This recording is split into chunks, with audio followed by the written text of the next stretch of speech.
Hello friends, मेरा नाम है महेंद्र वर्मा और आप सभी का अध्ययन क्लासेस में बहुत बहुत स्वागत है। आज सीटेट का जो टॉपिक सेकंड है ज्योमेट्री, वो मैं आप लोगों के साथ डिस्कस करने वाला हूं। यह लेक्चर 2 है।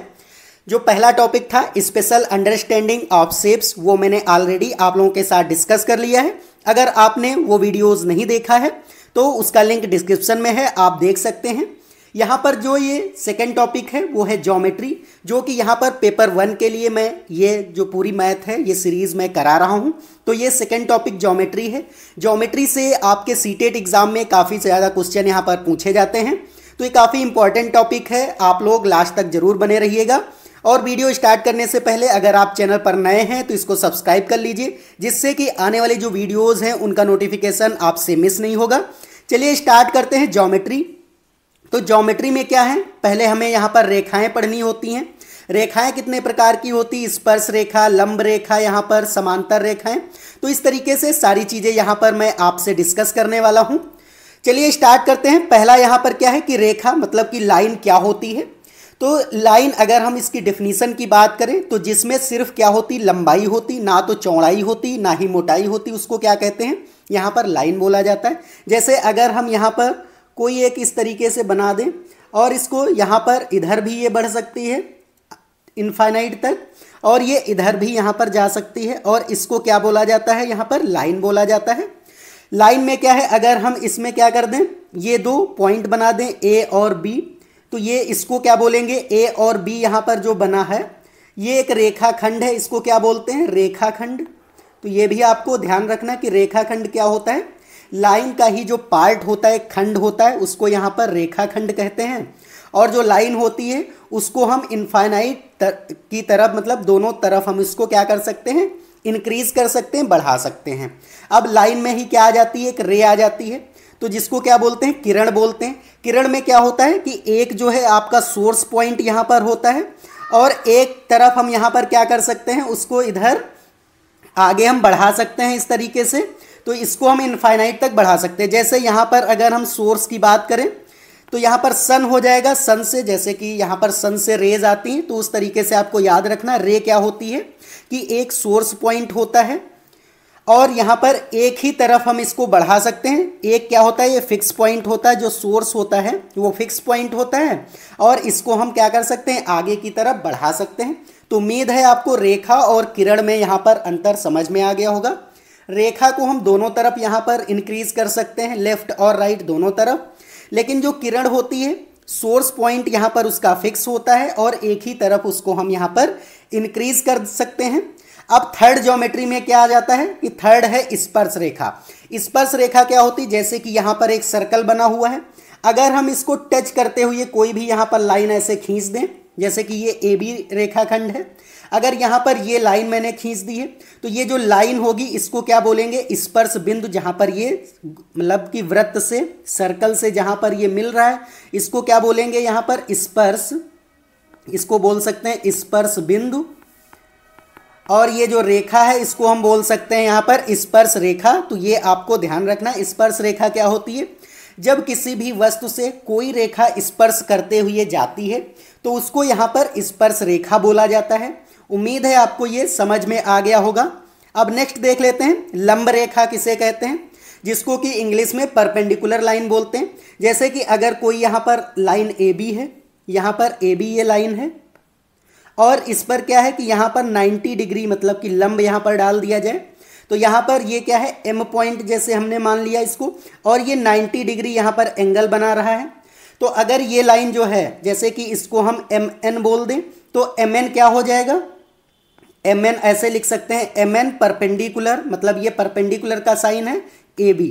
इसका मतलब है कि जो एम एन लाइन है वो यहाँ पर लंब है, किस पर, ए बी पर लंब है, मतलब परपेंडिकुलर है ए बी पर। तो यहाँ पर अगर ये इधर की तरफ 90 डिग्री बना रहा होता है, 90 डिग्री एंगल, तो इधर भी ये 90 डिग्री एंगल बना रहा होगा। तो यहाँ पर क्या हो जाएगा, ये दोनों तरफ से ये दोनों रेखाएं, मतलब कि एम एन जो है लंब है ए बी पर, और जो एम और बी है ये भी क्या है, लंब है यहाँ पर एम एन पर। जैसे कि अगर हम इसको थोड़ा पलट दें, तो जैसे कि एम एन को हम यहाँ पर ऐसे बना दें, और यहाँ पर जैसे कि ये एम है और ये एन है, सपोज हमने किया यहाँ पर, और इसको यहाँ पर बी कर दिया, तो ये क्या है, ये भी यहाँ पर लंब है। तो दोनों चीज़ें यहाँ पर दोनों रेखाएं हैं, ये एक दूसरे की लंब रेखाएं होती, परपेंडिकुलर लाइन होती हैं। तो ये आपको ध्यान रखना है कि कोई भी लाइन अगर किसी लाइन पर लंब है तो वो 90 डिग्री एंगल यहाँ पर बना रही होती है। ये पॉइंट आपको काफ़ी ज़्यादा यहाँ पर जो क्वेश्चंस होंगे उनको करने में यहाँ पर हेल्प मिलेगी आपको, क्योंकि ये जो ज्योमेट्री के क्वेश्चन हैं, अगर आपको बिल्कुल भी ज्योमेट्री के क्वेश्चन यहाँ पर समझ नहीं आते हैं, बिल्कुल आपको मैथ नहीं आती है, तो आप ये पूरा यहाँ पर जो भी मैं यहाँ पर करा रहा हूँ सारी चीज़ें आप समझते चलिए। इसके बाद आप ये देखेंगे कि यहाँ पर जितनी भी चीज़ें होती हैं वो आपको आसानी से समझ में, जितने भी क्वेश्चन होंगे आप ये कहेंगे सर ये क्वेश्चंस तो काफ़ी ईजी हैं।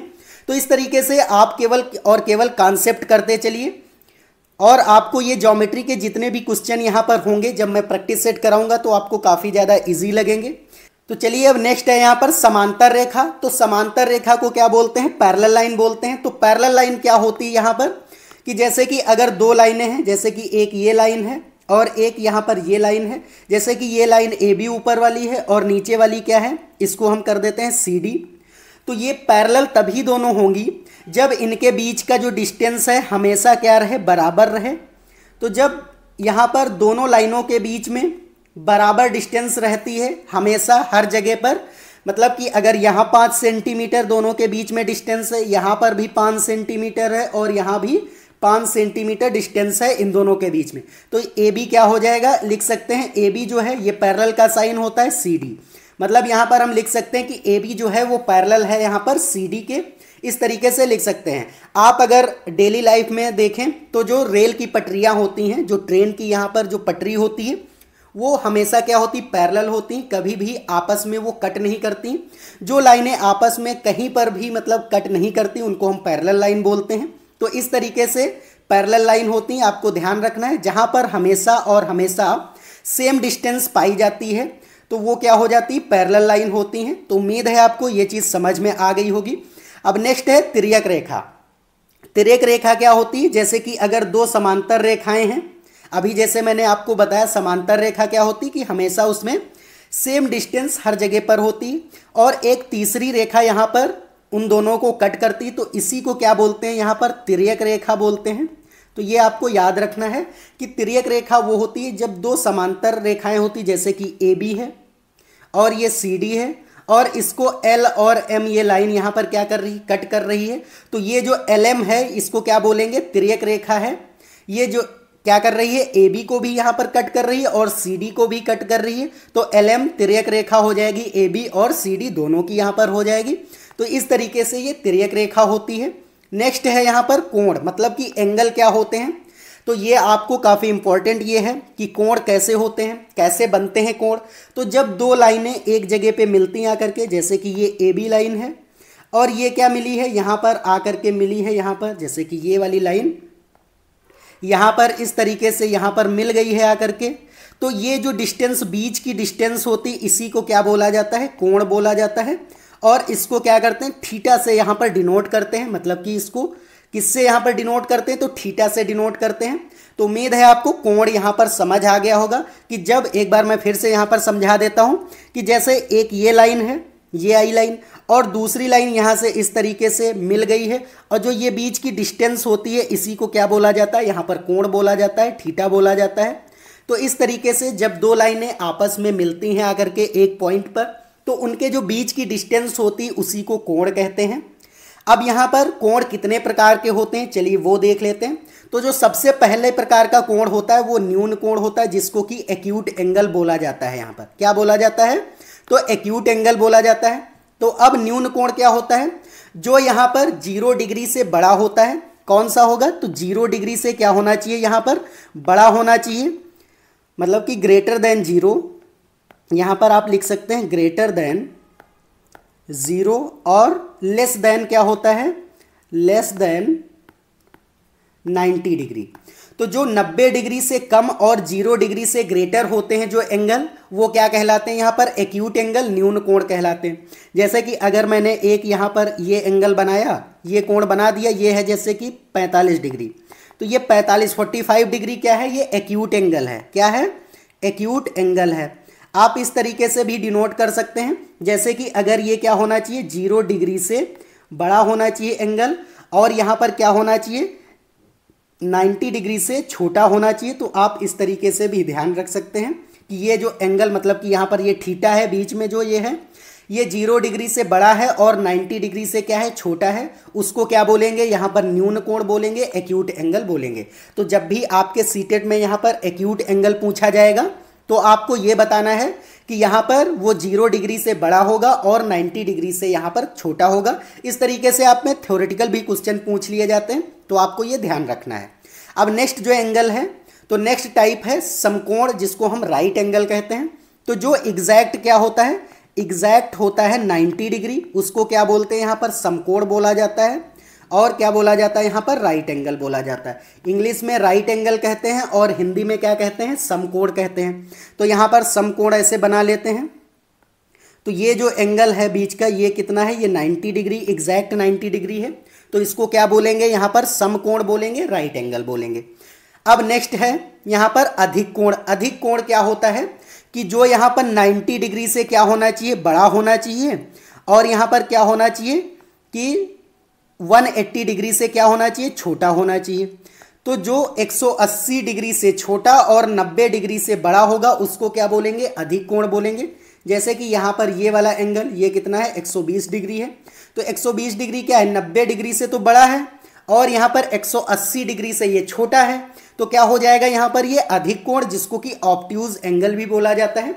उम्मीद है आपको सारी चीज़ें समझ आ रही होंगी। अगर आपको ये वीडियो अच्छा लग रहा है तो एक बार वीडियो को लाइक कर दीजिए, और नए हैं चैनल पर तो सब्सक्राइब कर लीजिए। चलिए अब नेक्स्ट देख लेते हैं यहाँ पर सरल कोण। अब सरल कोण को इंग्लिश में स्ट्रेट एंगल भी बोलते हैं। तो सरल कोण क्या होता है, जो एग्जैक्ट होता है आपका 180 डिग्री, मतलब एग्जैक्ट क्या होता है 180 डिग्री जो होता है उसको क्या बोलते हैं यहाँ पर, सरल कोण बोलते हैं या फिर स्ट्रेट एंगल बोलते हैं। जैसे कि ये एक अगर लाइन है कोई, और यहाँ पर इस तरीके से एक पॉइंट है, तो ये जो एंगल होगा ये पूरा 180 डिग्री होगा। ये आप देख लीजिए, ये स्ट्रेट है एकदम, और स्ट्रेट इसीलिए इसको क्या बोला जाता है, स्ट्रेट एंगल भी बोला जाता है, क्योंकि यहाँ से यहाँ तक भी ये स्ट्रेट है और यहाँ से यहाँ तक भी ये स्ट्रेट है। तो इस तरीके से ये स्ट्रेट एंगल पूरा हो जाता है, सरल कोण कहलाता है। और ये पूरा एंगल कितना होता है, जो एग्जैक्ट 180 डिग्री का एंगल होता है उसको हम लोग सरल कोण कहते हैं यहाँ पर। अब आ जाता है यहाँ पर कंप्लीट एंगल या फिर वृहत कोण। तो कंप्लीट एंगल क्या होता है, जो एग्जैक्ट कितना होता है 360 डिग्री का होता है।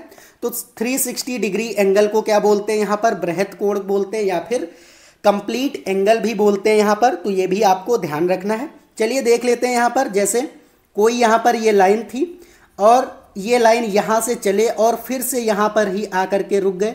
तो जहाँ से चले और वहीं पर आकर के रुके तो वो कितना एंगल बनाता है, तो वहाँ पर 360 डिग्री मतलब 360 डिग्री यहाँ पर कोण बन जाता है।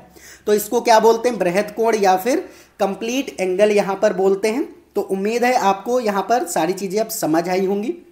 और यहाँ पर एक चीज़ मैं बता देता हूँ, रिफ्लेक्स एंगल क्या होता है ये मैं बता देता हूँ। रिफ्लेक्स एंगल, अभी तो आप ये रिफ्लेक्स एंगल देख सकते हैं कि रिफ्लेक्स एंगल आपसे अगर पूछ लिया जाए कि रिफ्लेक्स एंगल किसे कहते हैं, तो यहाँ पर रिफ्लेक्स एंगल जो होता है आपको कैसे निकालना है रिफ्लेक्स एंगल। तो रिफ्लेक्स एंगल इक्वल्स होता है 360 माइनस का जो एंगल गिवन होता है, मतलब जो गिवन एंगल होता है वो यहाँ पर आपको बताना होता है। जैसे एग्जाम्पल मैं यहाँ पर बता देता हूँ कि रिफ्लेक्स एंगल मतलब अगर निकालना हो, जैसे कि कह दिया जाए कि 70 डिग्री अगर है तो इसका रिफ्लेक्स एंगल क्या होगा, तो reflex angle R A equals हो जाएगा 360 माइनस का 70 डिग्री। अब जैसे ये गिवन था, आपका गिवन एंगल था ना यहाँ पर 70 डिग्री का, यहाँ पर रिफ्लेक्स एंगल पूछ रहा था, तो यहाँ पर 360 माइनस 70 कितना हो जाएगा यहाँ पर, तो अगर यहाँ पर आप माइनस करेंगे तो ये हो जाएगा 290 डिग्री हो जाएगा।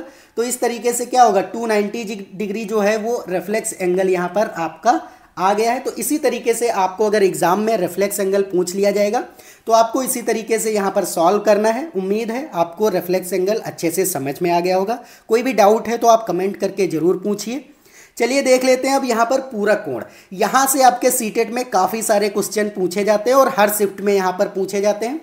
हर शिफ्ट में यहाँ पर क्वेश्चन जो है पूरक कोण संपूरक कोण से ट्रेंड होते हैं। चलिए देख लेते हैं पूरक कोण क्या होता है।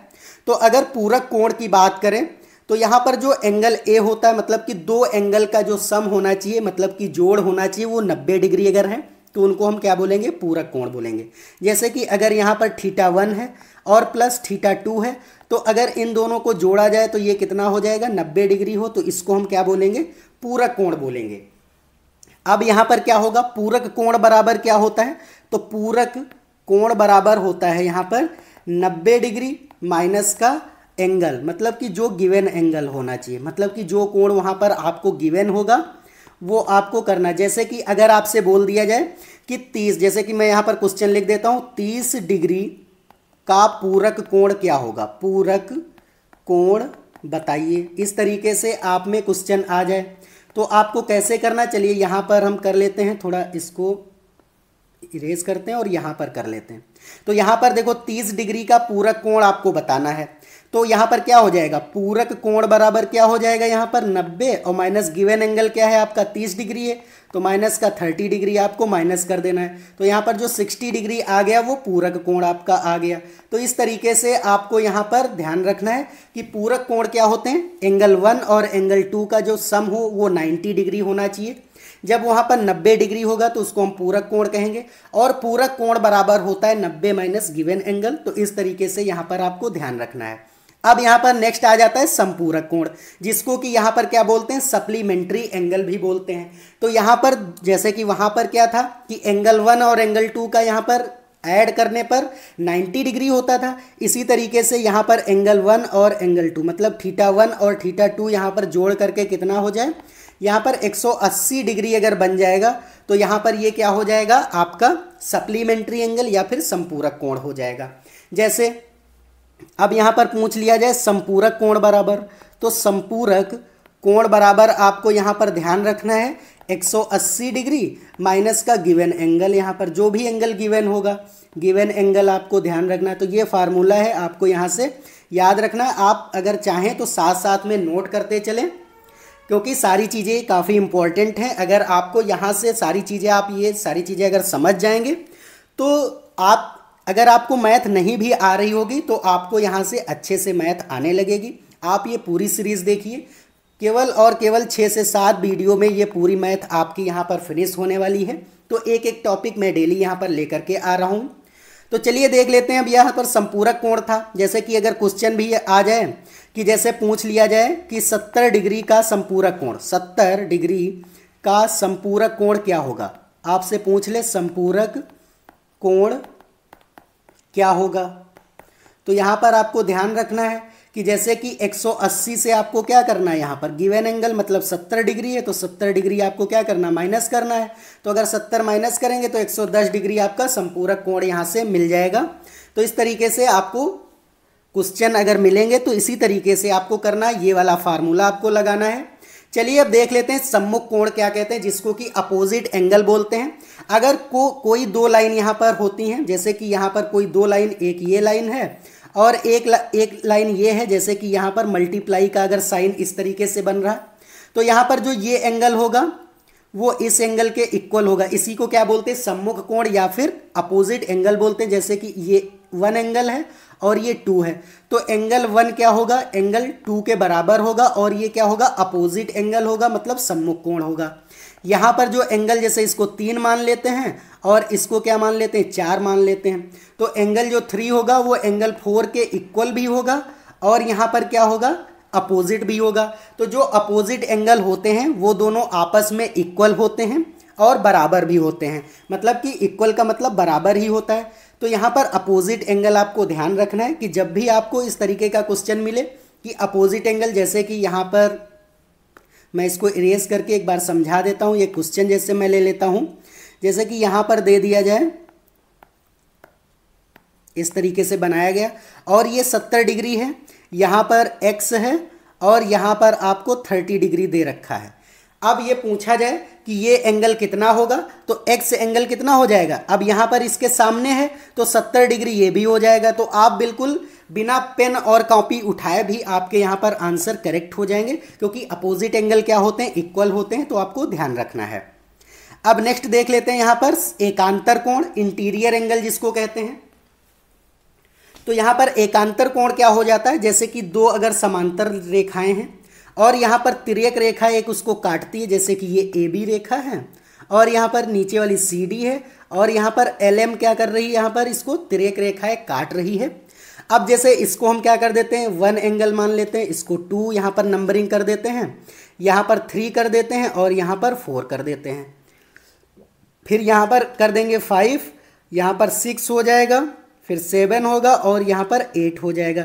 जैसे कि ये एंगल की हमने नंबरिंग कर दी। अब यहाँ पर एकांतर कोण कौन कौन से होंगे, अगर आपसे इंटीरियर एंगल यहाँ पर पूछ लिया जाए तो कौन कौन से इंटीरियर एंगल होंगे।